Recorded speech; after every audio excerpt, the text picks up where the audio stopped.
Canal 12, el canal de Sucre.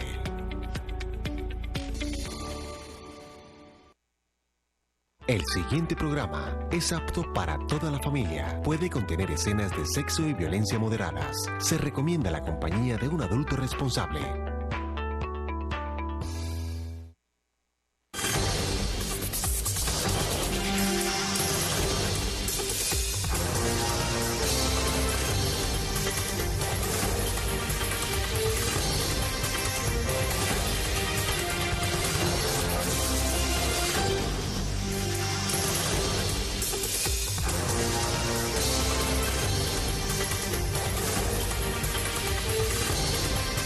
La opinión, la otra forma de ver la noticia. Amables televidentes, tengan todos y todas buen día. Bienvenidos y bienvenidas a La Opinión, la otra forma de ver la noticia. Los sábados originamos desde Sincelejo, capital del departamento de Sucre, aquí en el canal 12 local aliado de Claro Televisión. Hoy sábado 10 de agosto del año 2019. Recuerden que este programa se hace en vivo y en directo los sábados, lo pueden ver en repetición los domingos a la misma hora, de 8 a 9 de la mañana, y los festivos igual a la misma hora. Bueno, con la dirección provisional de este servidor, don Jaime Vergara está en unas vacaciones largas en la ciudad, en la capital de la República, en Bogotá. Jaime Medina es mi compañero de set, hoy como siempre con invitados especiales para hablar acerca de los sucesos, lo que pasa aquí en Sincelejo, en el departamento, en la región y en la nación, porque nuestro invitado de hoy tiene esa capacidad analítica de estudiar lo que pasa también en Colombia a nivel internacional. Jaime, buenos días.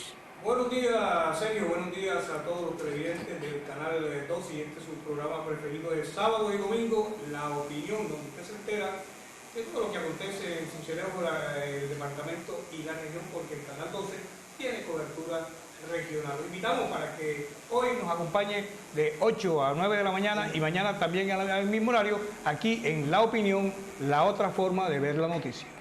Muy bien, entonces comenzamos inmediatamente con nuestro invitado porque tenemos un sinnúmero de temas que vamos a tocar con el licenciado Arturo Álvarez. Es el presidente de ASODES, Asociación de Trabajadores de la Educación de Sincelejo. En esta primera parte vamos a hablar de la educación en Sincelejo y luego en la segunda parte del programa él nos va a hacer un análisis de cómo ve la actividad política con miras a las elecciones del 27 de octubre próximo. Profesor Arturo Álvarez, gracias por aceptar nuestra invitación. Gracias, señor Sergio Antonio, gracias a Jaime, gracias a todos los televidentes y esperamos desarrollar hoy un programa que podamos analizar el asunto de la educación en el departamento, en el municipio de Sincelejo y, como Sergio lo ha planteado en la segunda parte, en el segundo set, hacer un análisis a la situación política, el marco de referencia sobre las elecciones de octubre. Muy bien. ASODES, Asociación de Trabajadores de la Educación. El presidente Sergio, reemplazó a Alex Manuel Sierra. Correcto.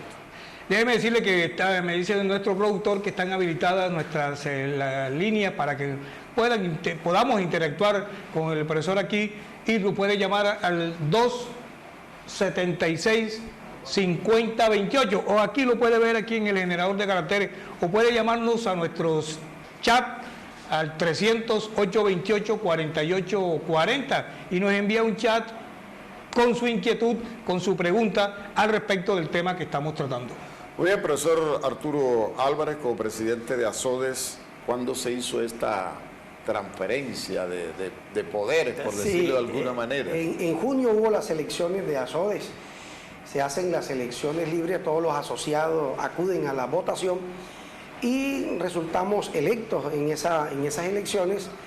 El profesor Alex Sierra queda siendo miembro de FENALTRAES, es el tesorero a nivel nacional de la Federación de Trabajadores y Servidores Públicos de Colombia y a nivel municipal estamos ahorita mismo al frente de ASODES. Alex Sierra subió. Está a nivel nacional. Nacional, es sí. Directivo nacional. Directivo nacional de la Federación. Ya, perfecto. Bueno, ¿cómo encuentra usted, al asumir la presidencia de ASODES, el sistema educativo en Sincelejo? y teniendo en cuenta que tenemos una nueva secretaria de Educación. Con mucha preocupación, Sergio, con mucha preocupación. Hace rato venimos diciendo que la ciudad adolece de una política educativa. No existe política educativa. Lamentablemente, en las 3 o 4 últimas administraciones no han establecido una política de referencia educativa. Lo que tenemos en la ciudad son referentes de administración de la educación, pero aquí no hay un plan ni un proyecto generador o transformador de la naturaleza del individuo, de la naturaleza social. Por eso no hay un perfil de ciudad. Ahorita que entremos al tema de la política, vamos a mirar cómo se articulan estos dos ejes.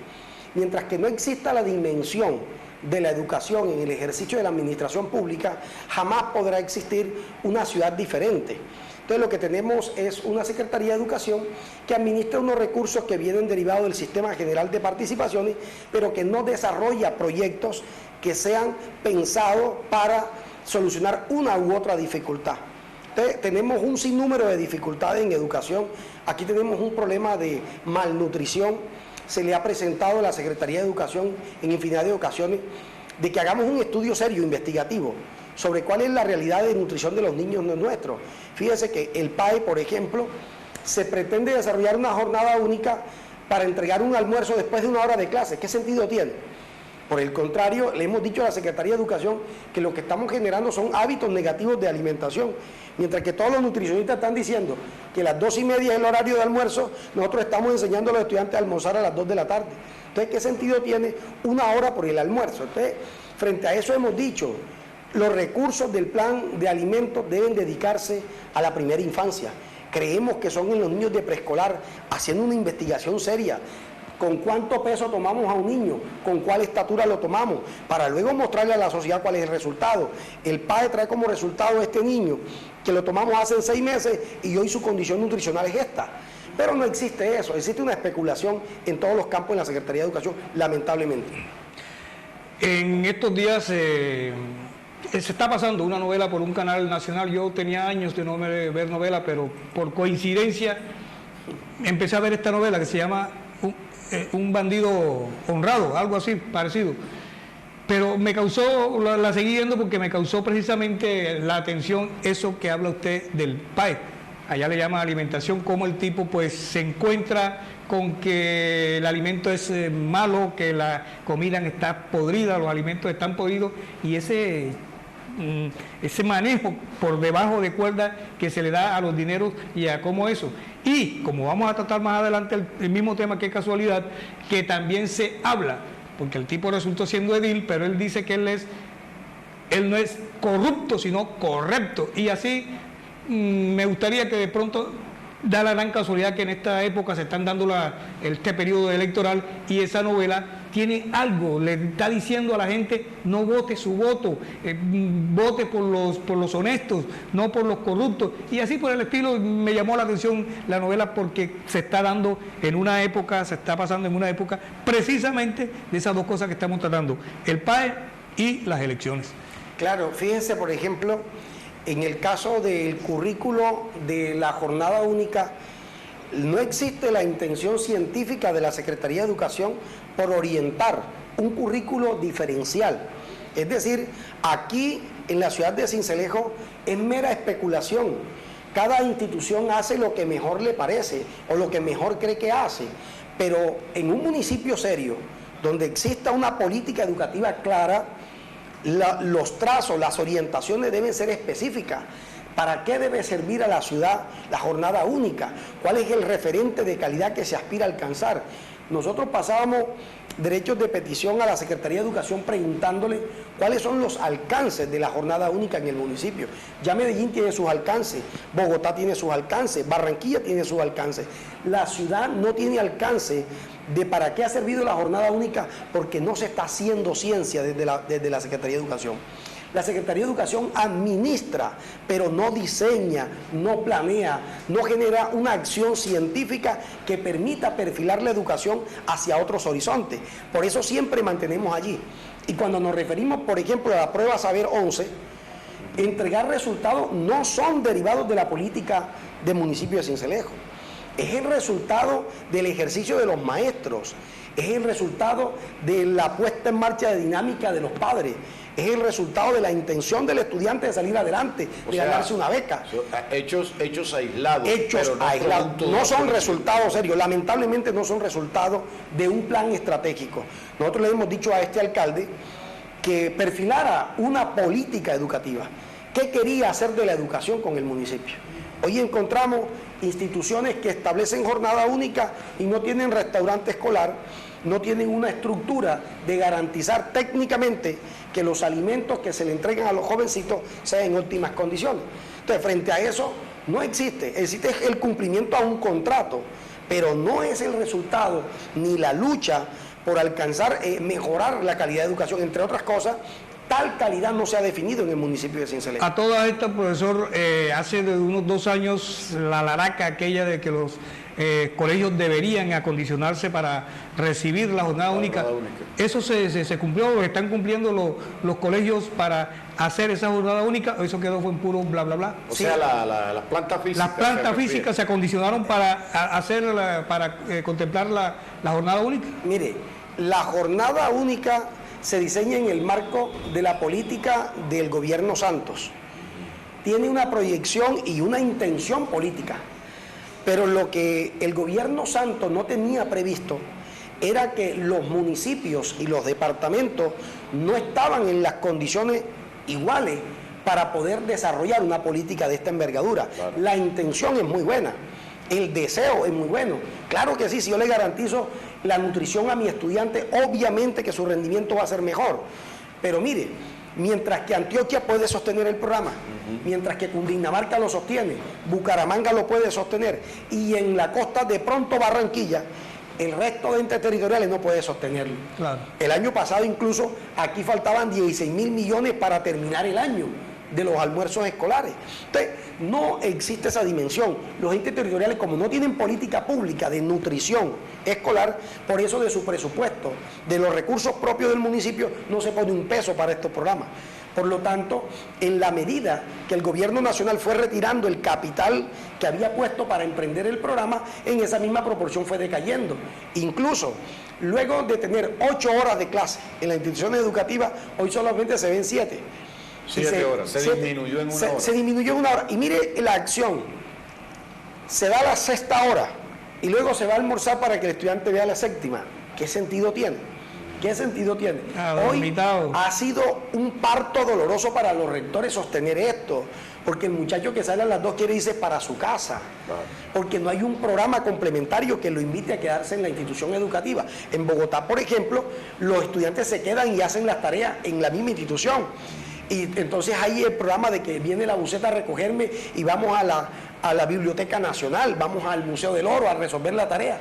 Pero como la ciudad se ha quedado sin equipamiento cultural, luego entonces el muchacho se queda. Mire, hay instituciones educativas ¿qué hacen en esa hora? Que no tienen ni cómo reposar el almuerzo. No hay ni dónde sentarse a reposar el almuerzo. Entonces las condiciones técnicas creo que no están dadas. Y los municipios y los entes territoriales, para el caso nuestro, el municipio de Sincelejo, ha hecho poco o nada para resolver esa situación. Bueno, es una situación realmente lamentable porque el gobierno nacional implementa estas políticas a nivel de todo el territorio, pero teniendo como eje, como base principal, la capital del país, las principales ciudades. Las principales 5 ciudades que sí tienen, como usted lo dice, la capacidad económica, sus recursos propios para sostener el programa. Un colegio de estos de secundaria en Bogotá es una universidad, claro, pero acá no tenemos las mismas condiciones. Bueno, Jaime le hacía la pregunta del equipamiento, la planta física. Usted ha dicho que no tienen restaurantes, pero había un programa del alcalde Jacobo Queset, 100 aulas, creo que se llama, 100 aulas por Sincelejo. ¿Esto se cumplió en algunas instituciones educativas? No, la inversión que ha hecho el alcalde la ha hecho, por eso que le digo yo que no hay política educativa. Se hace acción administrativa de los recursos. Por ejemplo, la Normal, estaban haciéndose una construcción, en Rafael Núñez se está haciendo una construcción, en Buenavistica se elaboraron 1 o 2 salones, pero esto no hace parte de un plan estructural. Nosotros le hemos dicho a Planeación Municipal, entréguenos cuál es la condición sismorresistente de los edificios donde funcionan los colegios en Sincelejo. ¿Por qué le estamos diciendo esto? Porque la planta física de Sincelejo es muy vieja. Si en Sincelejo llegáramos a tener, no lo permita Dios, un temblor de tierra de magnitud 6, la mayoría de estos colegios se vendrían al suelo. Porque la única institución educativa relativamente joven es la segunda parte del Simón Araujo, el bloque nuevo. Sí. Un bloque que, entre otras cosas, los maestros lo usamos de facto, de hecho, porque nunca hubo una administración que lo entregó. Es decir, el contratista nunca entregó el colegio a la administración y la administración obviamente nunca se lo entregó al colegio, a la sociedad cincelejana. Entonces, lo usamos para que no se deteriorara más de lo que estaba. Entonces, en ese sentido, no existe un plan estructural. Es decir, cuando usted planea la ciudad desde el punto de vista educativo, dice, por ejemplo, vamos a construir la gran biblioteca municipal. Es una obra de envergadura que representa. Vamos a construir el Museo Moderno de Sincelejo, el Museo de la Primera Infancia. No existe en eso, esa infraestructura que usted ve, otra infraestructura como la de las calles, que no la cuestionamos, ¿verdad? Sí. Pero vale mucho más que cualquiera de estos proyectos encaminando a la educación. Pero como la educación no es un objetivo en sí, por lo tanto, lo que se hacen son acciones aisladas. Bueno, lo del Araujo es un caso típico, sobre todo por la cantidad de años que duró haciéndose. Porque se inició hace como, tengo entendido, hace como 10 años y solo hace como 2, como dice usted, ni siquiera lo entregaron, sino que ustedes hicieron posesión de las aulas para que no se... aquí están, ¿qué hacemos? Vamos a utilizarla como quien ocupa un edificio sin haberlo terminado. Así como eso está la normal. La normal... la están interviniendo ahora, están haciendo creo que 24 aulas. Pero porque tuvieron que tumbar unas para la construcción de la de compensación por la doble calzada. La doble calzada, se tumbaron unas y tuvieron que hacerlas en la parte de atrás para compensar eso que tumbaron en la parte de adelante. Pero bueno, mire, eso sucede en el casco urbano, en la zona rural, en los municipios que hay quejas de los estudiantes, rectores y profesores de la falta de infraestructura, no tanto para el PAE, para los comedores, sino para las mismas aulas de los estudiantes que a veces tienen que recibir clases debajo de árboles o en kiosquitos porque no tienen infraestructura. Mire, nosotros le hemos dicho a la administración municipal, para ir los maestros de Sincelejo a Buenavistica, para ir a San Antonio, es difícil, sobre todo en época de lluvia. Le hemos dicho al alcalde que lo que estamos esperando es que un carro de estos Willy que lleva a los maestros se voltee y tengamos un resultado trágico. Le hemos dicho, señor alcalde, adelante proyectos de placahuella, claro, para que los maestros puedan desplazarse en condiciones dignas. Mire, cuando llueve y están allá... No solamente los maestros, sino los habitantes. Obviamente, pero refiriéndonos al tema de la educación. Sí. Porque allí hay un tópico que podríamos tocar desde el punto de vista sociológico de la comunidad. Y podríamos adelantarnos un poco. Yo no entiendo cómo la naturaleza indígena, esa naturaleza, comillas, aguerrida que se hace, que establece lucha y se para en el Cauca a defender unos principios, yo no entiendo qué pasa con los zenúes. No sé qué pasa con la sociología pacífico o más inteligente desde el punto de vista politiquero. De pronto se transan con los administradores de los municipios, porque uno no entiende cómo pueden soportar tanto tiempo sin una vía que garantice la dignidad. Usted lo ha hecho, Sergio, y uno va en moto y va exponiendo su vida. Nosotros le hemos dicho a la administración municipal... ¿No está haciendo apología para que los indios se tomen y eso? No, lo que estoy haciendo apología es que la primera revolución debe ser mental. Claro. Es decir, entender que yo soy un ciudadano sujeto de derechos, que merezco andar en una carretera digna y que ya la época de amasar barro pasó. Entonces, apenas que usted entienda eso en su cerebro, empieza a exigir. Claro, entonces, yo no entiendo cómo ahorita mismo se está haciéndole reparaciones a un tramo, se establece el tramo más bueno es el que se está reparando y la loma no se está reparando. Entonces uno no entiende como la lógica de quien administra. De todas formas, es lamentable, empezando por la vía de acceso. Lo segundo, mire, mientras que el mundo viene cerrando la brecha entre la educación urbana y la educación rural, ya casi en el mundo son iguales. En el municipio de Sincelejo hay una distancia enorme. Hay una distancia enorme. Hay un abandono casi total de la administración municipal de las instituciones educativas. Ahora, hay un componente bien interesante que tendríamos que analizar en otro espacio, y es cómo las instituciones indígenas, a las cuales respetamos, Hoy quieren abrogarse el derecho de la administración de las instituciones educativas. Sí, la educación. Entonces, los maestros tienen que estar de rodillas, a los caciques, a los capitanes, y no está haciendo la administración municipal parte, no está tomando parte en ese ejercicio. Es decir, es que el patrón de los maestros no son los caciques, es el Estado representado en el municipio. Y que exista autonomía curricular es distinto a que exista gobierno administrativo por parte de las autoridades indígenas de los colegios. Y eso está aconteciendo. Mire, imagínense que en Buenavistica cada vez que quieren los indígenas con una rula cierran la escuela. Eso es una falta de respeto para la educación. Entonces, si los maestros intentan orientar procesos de formación familiar, recordemos que ahí hay un elemento sociológico que ya ha sido analizado mucho, y es que las niñas pequeñas las permiten que tengan relaciones amorosas con adultos, y si los profes entran allí a mediar por la defensa de los niños, entonces la autoridad indígena, no, pero ¿qué? No se meta, ¿qué tal cosa? Esa es nuestra costumbre. Esta es nuestra costumbre, y yo creo que no, debe predominar el derecho humano. Claro. Entonces, frente a eso también le falta a la administración municipal establecer cuáles son los linderos de la autonomía indígena y cuáles son los linderos de la educación formal, porque de lo contrario estaríamos viviendo en dos Colombias, claro, o en tres Colombias. Siempre lo he dicho. El día que las negritudes también quieran, entonces el gobierno de los negros, gobierno de nosotros no espere eso. Ah, bueno, menos mal. Gobierno de los rum, gobierno de los indígenas. Entonces la pregunta es, ¿a qué Estado pertenecemos? En Colombia hay un solo Estado porque hay una sola Constitución. Claro. Y esa Constitución se debe respetar por todos los grupos étnicos. Pero claro que sí. Pero no, yo siempre he criticado en ese sentido la autonomía que se le da a los indígenas.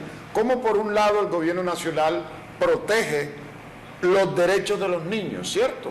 Ahora, hoy en día, un violador de niños lo sancionan con la mínima pena de 60 años y no tiene ningún descuento. Sin embargo, en las zonas indígenas, apenas la niña tiene su primera menstruación, 11, 12 años hoy, ya ese padre indígena le anda buscando horrible. Sí, eso es horrible, yo lo he visto, yo lo he vivido en la zona de Tuchín, claro, en San Andrés, Sotavento, sí, y yo siempre he criticado eso. Entonces, los niños indígenas sí pueden tener relaciones sexuales desde los 12 años, pero los otros niños de acá de nosotros no pueden. Claro. Es contradictorio lo que sucede en Colombia en ese sentido. Claro, y es necesario que la educación sirva para desarrollar a ese niño y ponerlo en el punto del momento histórico, ponerlo a competir como un niño de cualquier lugar del mundo, no un niño apartado donde el Estado le da la espalda, sobre pretexto de no inmiscuirme con las leyes indígenas. No, señor, predomina el derecho de los niños. Y por eso creo que la administración municipal se ha quedado corta, creo que ha estado más del lado de los líderes indígenas, no sé si preservando los votos, pero no ha estado en defensa de los niños ni en defensa de la educación. Bueno, son las 8:25 minutos. Sí, señor. 8:25 minutos. ¿No han hecho paro este año los profesores acá en Sincelejo? No, nos movilizamos en solidaridad con los líderes sociales. Ajá. El sí, 26 esa es la única. Sí. O sea, a Karina como secretaria de Educación no le han puesto estribillo como en Carlata, ¿dónde está la plata? No, con la doctora Karina tenemos muy buenas relaciones. Hemos estado en conversaciones, hemos intentado... Acá sería Karina, ¿dónde está la harina?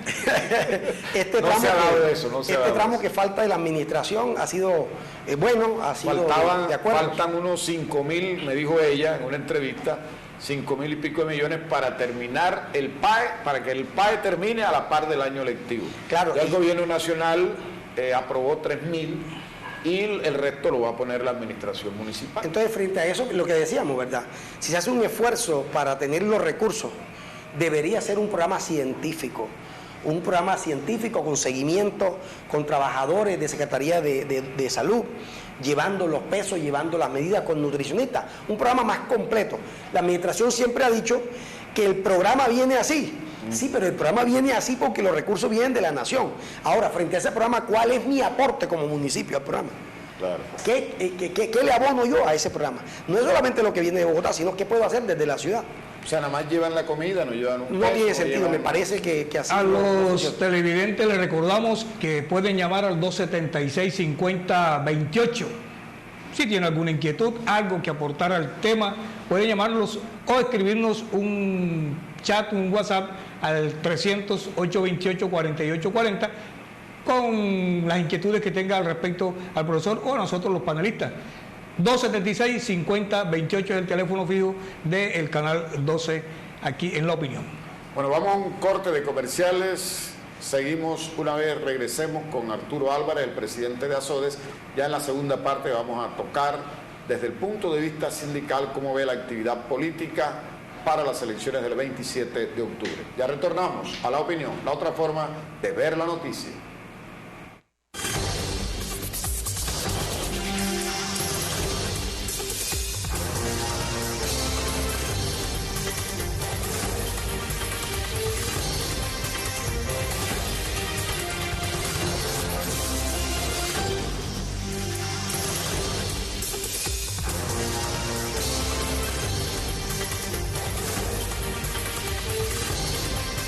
La Opinión, la otra forma de ver la noticia. Encontrar todo lo que necesitas en un solo lugar es todo un desafío.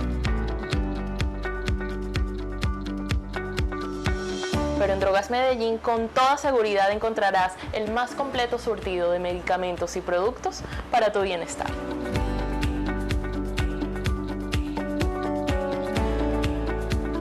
Drogas Medellín, medicamentos de calidad a los mejores precios.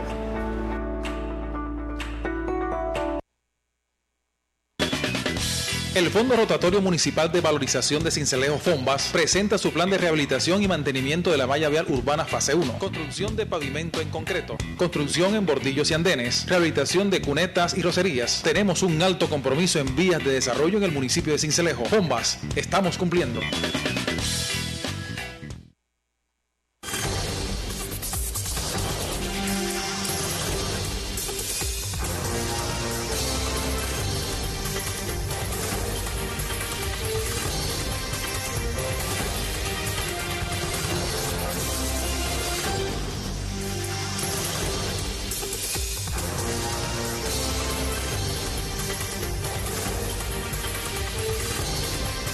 La Opinión, la otra forma de ver la noticia.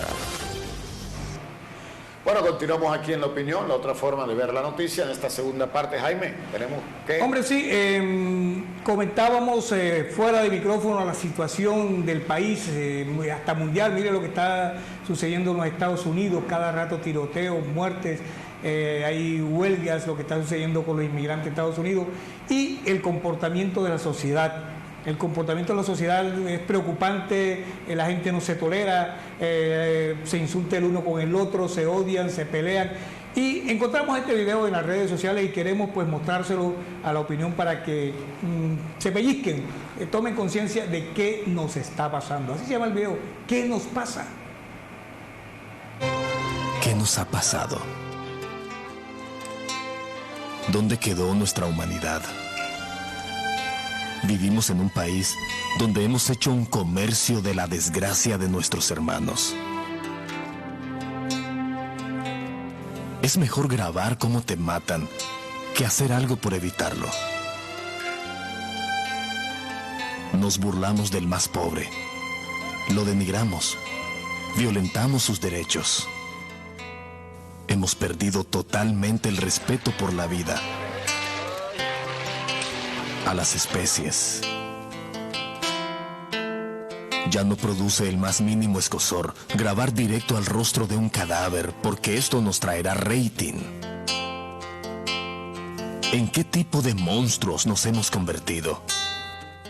Nadie es capaz de hacer buenas acciones.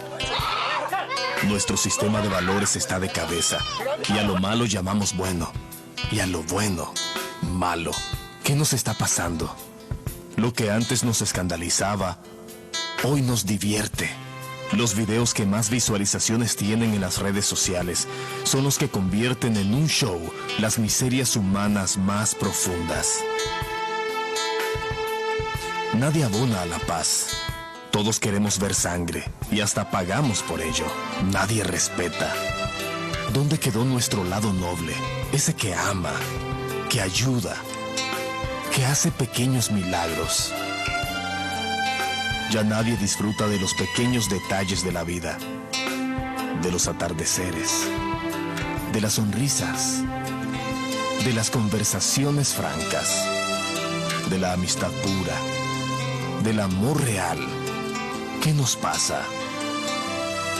Es tiempo de reaccionar por nuestro bien, por nuestros hijos, por nuestro país. El cambio no viene de la noche a la mañana, pero puede empezar hoy con vos. ¿Aceptas el reto?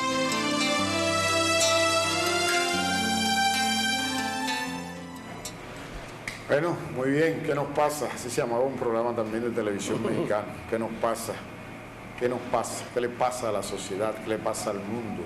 Pero gran parte de la culpa la tienen los directivos, los presidentes, los que mandan en el país, que ponen el ejemplo, ponen la plana, como se decía en mi tiempo. Por ejemplo, este señor Uribe es un incendiario, entonces ese es el ejemplo que le da a sus seguidores, cuando debe conciliar con sus contradictores políticos, debe actuar en mejor forma, ¿sí? Mire, ahora todo lo malo que ha pasado en este país es en el gobierno de Santos. Él gobernó 8 años y todo lo hizo, parece que lo dejó en las mieles. Entonces, así no se puede. Esos son los ejemplos, los malos ejemplos que ponen. Acaban de exonerar a los hermanos de Rafael Uribe Noguera. Los exoneró un juez.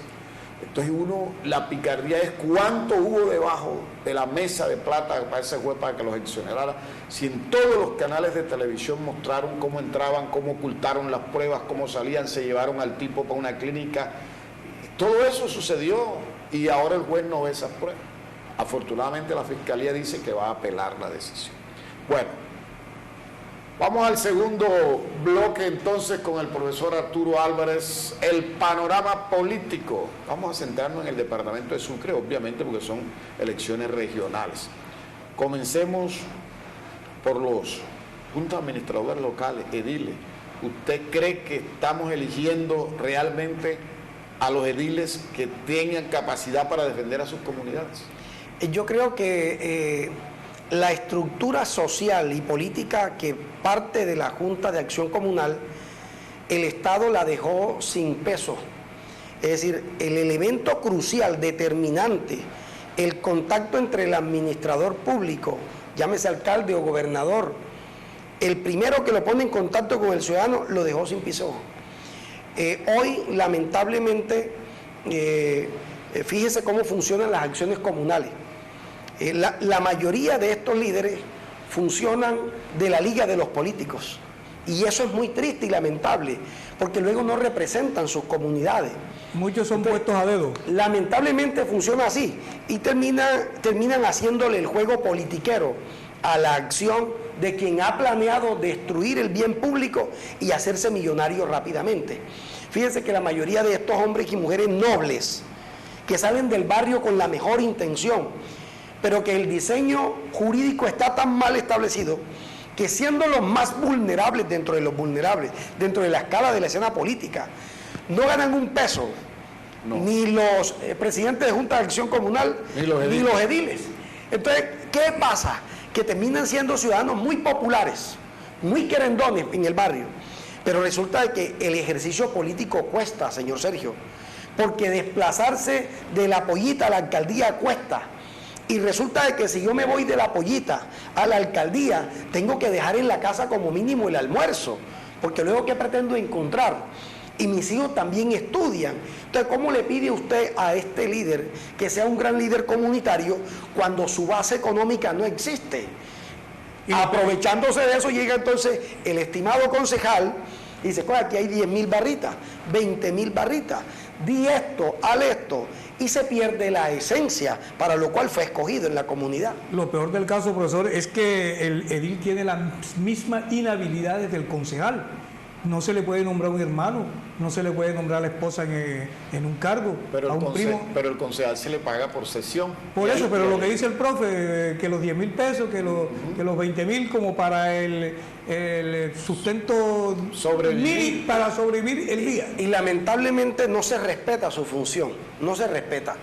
Ni los consejos municipales respetan las funciones de la Junta de Acción Comunal, ni la administración municipal. Incluso los recursos que por ley deberían llegar en la coadministración de los recursos no existe. El alcalde dice, por ejemplo, que los recursos que se iban a desarrollar en las comunidades, en concertación, los proyectos concertados entre la Junta de Acción Comunal y la Administración se invirtieron en la calle, y las calles son de bien común, pero eso no dice la norma. La norma lo que dice es que hay que concertar con el barrio, y el barrio decide que para nosotros, más que, por ejemplo, el parque, es prioridad el alcantarillado, por ejemplo, en sectores de la ciudad donde no existe. Y en función al alcantarillado debe administrar el recurso de la administración municipal, porque a pesar de que yo tenga un proyecto, resulta que él también fue elegido popularmente, y él también tiene un proyecto con su comunidad, porque un presidente de Acción Comunal le dijo a su comunidad, develó ante su comunidad cuáles eran las necesidades del barrio, y él es el vocero para transformar eso, pero resulta que llegan 4 años y las necesidades siguen siendo las mismas, porque lamentablemente ni el edil, ni el comunero, ni el presidente de Acción Comunal tienen presupuesto para ejecutar y resolver las necesidades, que son las necesidades más elementales de una ciudad, empezando por allí. Y luego vamos con los concejales. Entonces, los concejales en la ciudad, algunos parecen ser que han escriturado un escenario en la escena de la administración municipal, pretenden ser concejales para toda la vida. Otros ascienden lamentablemente con la idea nefasta de repartirse el pudín del municipio. Es que si yo me ubico en la segunda votación, de pronto me dan el tránsito, y si ocupo la primera me dan la Secretaría de Educación, que es la corona, la corona de la administración, que se pelean los concejales de la Secretaría de Educación. ¿Por qué será?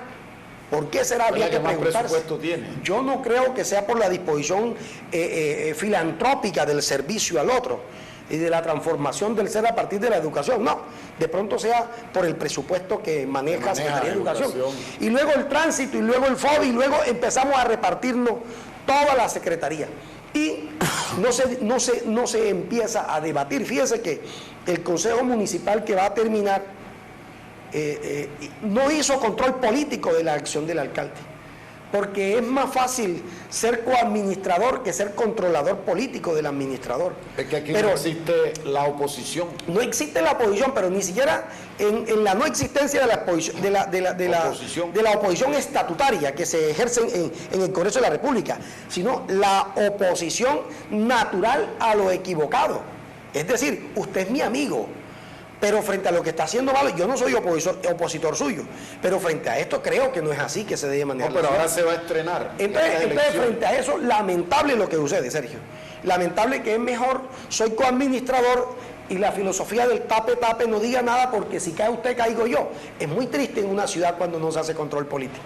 Entonces, ojalá existiera en este consejo la posibilidad de debatir sobre los problemas reales de la ciudad, debatir sobre el plan de ordenamiento territorial, debatir sobre lo esencial, cómo catapultamos económicamente la ciudad de Sincelejo, que tampoco existe proyecto, no existe política pública de desarrollo económico de la ciudad.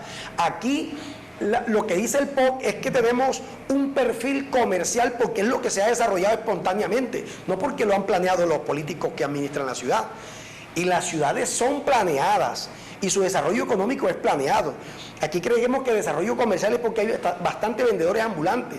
La pregunta que hay que hacerse desde el plano de la legalidad y del derecho humano es si esos vendedores ambulantes tendrán pensión, es si esos vendedores ambulantes tienen seguridad social, o si ganan lo mínimo para subsistir.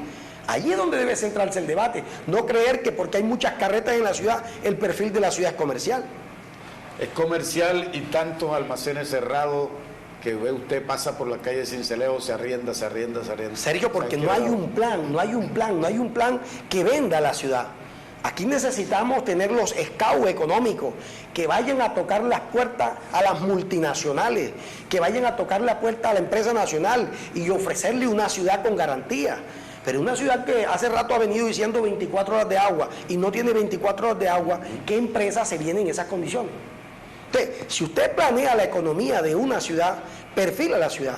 Hoy, por ejemplo, desde la educación y la economía, el municipio no ha podido articular la educación básica con la educación media con la educación universitaria. Hoy, por ejemplo, desde Azogues le estamos proponiendo a los alcaldes construir el Gran Politécnico del Sur, una posibilidad para que los muchachos más pobres de la ciudad puedan desarrollar una carrera tecnológica y técnica. Mire, hoy lamentablemente estamos aunando fuerza a la pobreza de estos muchachos, porque se gradúan todos los diciembre cantidades de bachilleres, y pregunte a mitad de año siguiente dónde están. ¿Cuántos de esos entraron a una universidad? ¿Cuántos entraron a la universidad? Y lo que es más triste, en el análisis que hacemos nosotros, los que entran a la Universidad de Sucre son muy pocos. Los que salen son muy pocos, los que tienen la posibilidad de ganarse una beca, por ejemplo, que son muy pocos. Y peor aún, los que se quedan haciendo qué. Entonces usted como administrador, en vez de tributarle a la ciudadanía solución al problema económico, al problema de seguridad, está mandando a la calle un desocupado que a la vuelta de 2 meses alguien le calienta el oído y empieza a ganarse la vida de forma delictiva. ¿Pero por qué? Porque la ciudad no es planeada, Sergio. La ciudad es especulativa. Es decir, los administradores de nuestra ciudad no reflexionan sobre a dónde apunta la ciudad, sino es cuánto tengo que sacar de esta administración. Metí 6.000 millones, ¿cuánto tiene que ganarme? ¿Y cómo le respondo a los que le debo? Entonces no hay tiempo para que la cabeza piense. Aquí no se trasnochan los políticos nuestros en cómo perfilamos la ciudad para que sea competitiva en el mundo, sino es cómo le pago la deuda al prestamista o cómo hago para sacar el billete de tal secretaría. Frente a eso, el futuro de la ciudad es incierto. Es incierto, el panorama es incierto. Y hablando de panorama, ¿cómo ve el panorama para los aspirantes a la alcaldía de Sincelejo? El termómetro político de su para la alcaldía de Sincelejo. Bueno, me preocupa en verdad el futuro de la ciudad frente a los candidatos. No voy a dar nombre porque apenas se está sofocando el escenario político. Pero de los siete candidatos, lo más probable es que queden 2. Y cada uno de los 7 restantes diga cuánto valgo y se acomode en una de las campañas. ¿Cuánto valgo? ¿Qué me das? Y yo voy. Muchos de ellos incluso no tienen ni voto, sino que están a ver cómo se acomodan. Ya otros estuvieron sofocándose y se acomodaron ya, ¿cierto? Antes de convertirse en uno de los 7 se acomodaron y ubicaron hacia un lado y garantizaron alguna secretaría, alguna cosa. No sé cuánto voto tenga y ni cuánto vale para eso. De todas formas, lo que verdaderamente preocupa aquí es que estos candidatos lamentablemente no le ofrecen a la ciudadanía un proyecto de ciudad, Aquí es triste decirlo, pero la apuesta económica está primero que el futuro de la ciudad. Entonces, si quieres venirte para acá, ¿cuánto pones y cuánto te toca cuando empecemos a repartir? Y una ciudad que se mire así, Sergio, no puede tener futuro. No puede avanzar una sociedad que se mire repartirnos cuando administre. Entonces, pero si empezamos a construir un proyecto de ciudad serio. Mire que las 2 vertientes con mayor fuerza han estado en el poder y no quieren soltarlo. El relevo democrático no existe. Entonces, el uno montó al otro, pero luego el otro se independizó y dijo, es que yo no me puedo quedar pegado ahí, entonces te devuelvo lo que pusiste y ahora soy solo. Ahora el otro quiere recobrar el poder y este dice, yo no lo suelto, yo le pongo el billete a este que me va a garantizar, que uno no sabe si le garantice o de pronto le aplique la misma que él aplicó. Sí, porque es la historia de la traición. Pero ¿por qué? Traición tras traición. Sergio, ¿por qué se da eso? Porque no hay un proyecto estructural político. Es decir, apuntamos a este horizonte y vamos a desarrollar esta estrategia, y en los 4 años que yo esté alcanzo a hacer, por ejemplo, la gran Villa Olímpica de Sincelejo. Pero los 4 que sigue hay que pelearnos para hacer los Juegos Nacionales en Sincelejo, por ejemplo. Claro. Y en los 4 que sigue vamos a hacer el gran museo de la ciudad. Ese es un proyecto de ciudad que se lo vende. Y yo digo, podemos decirlo, en mi administración hicimos esto y yo le apuesto a Sergio porque Sergio le apunta en esta misma dirección. Claro. Pero no funciona así. Funciona, yo le apunto a él porque él es mi garante de mi participación económica en la administración. Y eso es muy lamentable. A esos proyectos de ciudad le apuntó Montería. Continúa las administraciones. Claro que sí, y fíjese lo que sucede en Barranquilla. Nosotros no vamos a decir que los char son unos santos, aquí no vamos a decir eso, pero lo que hay un proyecto de ciudad, y la gente en Barranquilla le camina a los char, y no funciona el ejercicio de la tula de billete, porque es que la gente sabe lo que los tipos le han vendido a la ciudad, y si es que han vendido desarrollo, han generado desarrollo. Miren la recuperación del río, poner la ciudad frente al río, traer la industria internacional a Barranquilla, poner a Barranquilla a competir con las ciudades del interior del país. Afortunadamente ella saca la cara a la competencia, porque en Montería, por ejemplo, que viene repuntando, pero ciudades como Cartagena vienen en declive. Vienen en declive horrible. ¿Y por qué? Por la misma condición. 15 alcaldes en 2 años. Claro, 15 alcaldes peleándose el presupuesto de la ciudad. Y mientras tanto la ciudad decayendo. Entonces la ciudad de Sincelejo, siempre he creído que la población tiene la palabra, pero aquí no se sabe quién es más pecador, como decía Sor Juana Inés de la Cruz, si el que peca por la paga o el que paga por la peca. Claro. Uno aquí no sabría si es el pueblo, pero aquí a propósito de la novela que usted se vio de casualidad, eso no es de casualidad, eso no es de casualidad, del novelero. Del bandido honrado, Sergio. Ajá. Uno no entiende esta dinámica axiológica en el estudio de la moral. Mire, el ciudadano es corrompido por alguien que le ofrece 50,000 pesos para comprarle un voto. Comprarle el voto. Allí le está diciendo, tú vales 50,000 pesos, tú no vales nada, yo te estoy pagando para que tú decidas por mí. Listo, lo hace. Pero él recibe el dinero de un corrupto. Recibiendo el dinero del corrupto, él es honesto porque vota por el corrupto que le compró el voto. Uno no entiende esa dinámica, porque si funcionara como debería funcionar, este bandido me está ofreciendo 50,000, los voy a agarrar para quitarle fuerza económica, pero yo no voy a votar por él, porque no hay ninguna garantía. Quien me está ofreciendo 50,000 pesos, por cada 50 que me está ofreciendo aspira a robarse 500. Claro. Entonces yo no voto por él, pero el ciudadano es honrado. Y recibe el dinero del deshonrado y vota por él. Perfectamente. Y se presenta luego a donde está el cacique del barrio a recibir el pastel, la camiseta china y el resto de los 25, porque primero le dan 25 y luego le dan el resto. ¿Cuánto? Y el tipo le pregunta, pero en definitiva, ¿por quién votaste? Entonces se levanta la camiseta y dice, mire, vea, por el que usted me pegó aquí. Entonces, es triste, pero es la realidad nuestra, una realidad sociológica compleja. Arturo, ya en los últimos 5 minutos que nos restan, el lema del actual alcalde es transformamos ciudad. ¿Usted cree que en estos 4 años casi ya que lleva Jacobo Quesé ha logrado realmente transformar la ciudad? Yo particularmente no creo.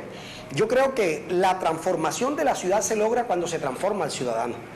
Cuando se equipa a la ciudad en función a las necesidades. Y no estoy diciendo que las calles no sean una necesidad.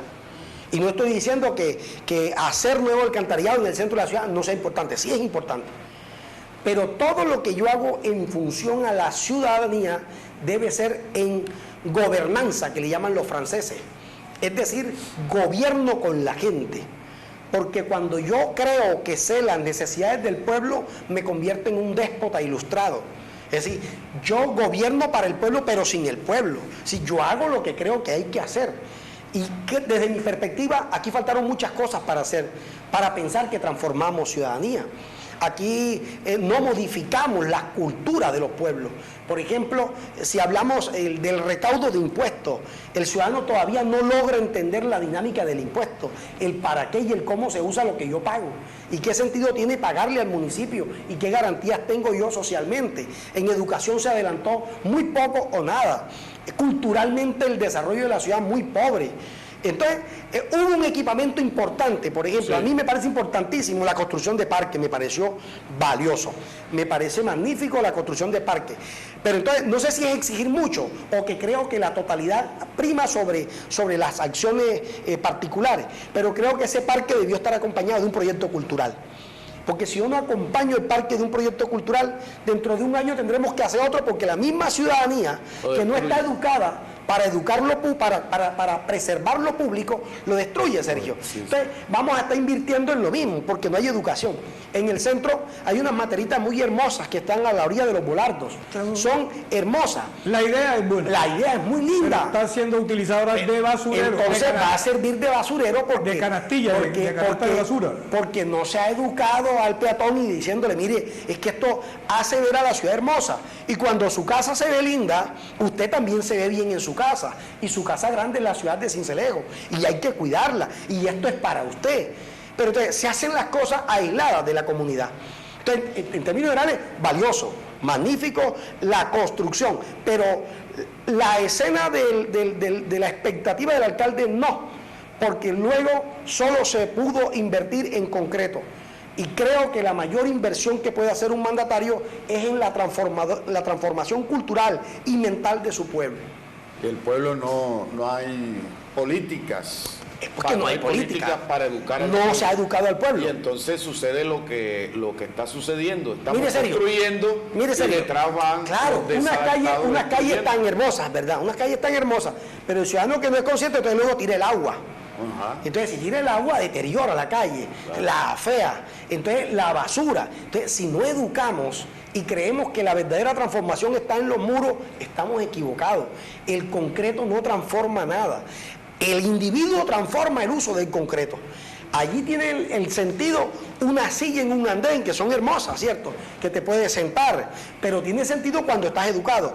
Si no estás educado en el uso del espacio público, lo más probable es que en esa silla pongas una nueva venta. Ahí la calle o te la llevas para la casa. O te la lleves para la casa. La calle, a propósito del tema, la calle del Panamericano, bueno, quedó muy bonita la calle, su nueva construcción, ahí se ubican las comidas.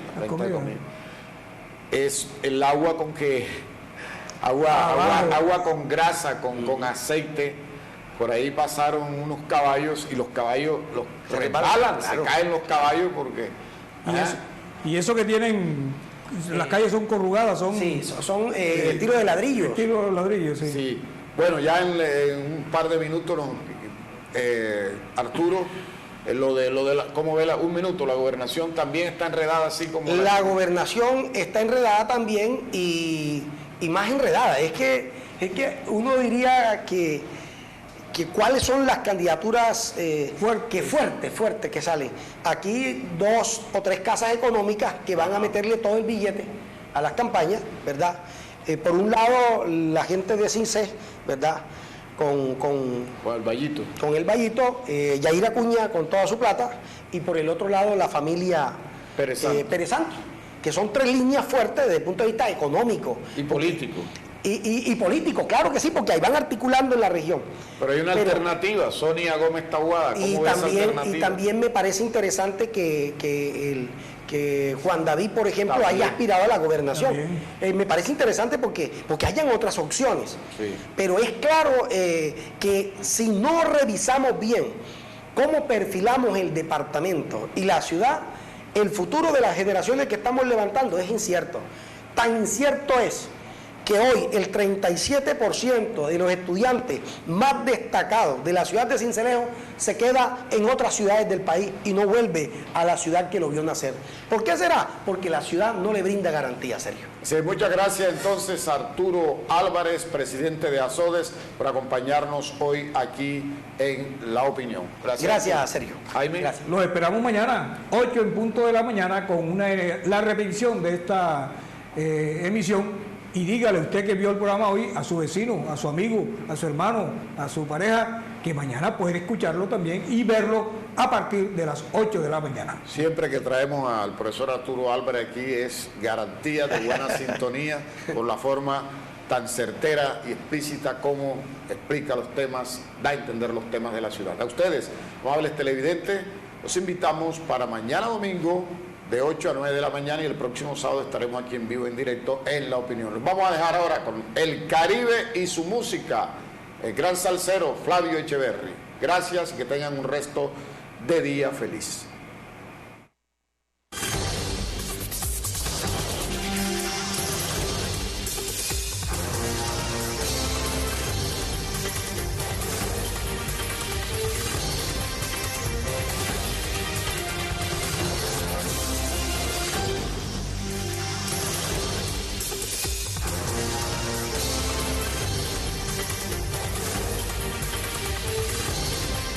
La opinión, la otra forma de ver la noticia.